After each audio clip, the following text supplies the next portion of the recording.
oylik kosmetologlarning ishi yaxshi emas. Yaqinda chiqqan kosmetologlar yuzni buzib qo'yadi. Bu ma'lumotlarni 10 yillik kosmetologlar ham, 3 yillik kosmetologlar ham hammasi mana shunaqa qilib yomonlab chiqishyapti. Hayotga real qaraylik qizlar, qaranglar. Sizlar ham boshida chiskadan boshlagansizlar, 1 yillik kosmetolog bo'lgansizlar, 6 oylik kosmetolog bo'lgansizlar. Sizlar ham shu qizlarga o'xshab boshidan noldan boshlaganinglarda uni buni buzib qo'ygansizlar. Nimaga bizni yangi chiqayotgan kosmetologlarga naborot поддержка bermasligimiz kerak? Sizlarni qo'lingizdan keladi, sizlar qila olasizlar.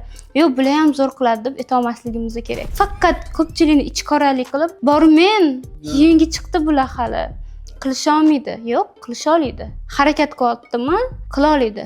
Chunki kosmetologiya hech qachon arzon bo'lmagan. Hech qachon hech kim tekinga o'rganmagan. U ham o'rganyapti, normal summaga o'rganadi. Normal summa yonidan chiqqandan keyin nimaga harakat qilmaydi?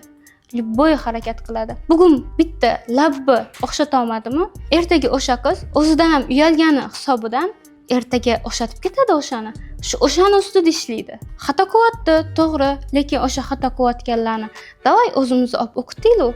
Chunki Toshkentda, O'zbekistonda 40 million aholi bor. Bizning kuchimiz yetmaydi. Chunki men eng zo'ri bo'lsam ham hammani 40 million aholini chaqirib olib o'zim davolagani kuchim yetmaydi. Bizni ko'payishimiz bu normal holat. Biz yosh kosmetologlarga texnikalarni o'rgatsak, ularni rivojlantirsak, nafaqat O'zbekistonda, O'rta Osiyoda ham kosmetologiyani rivojlantiramiz.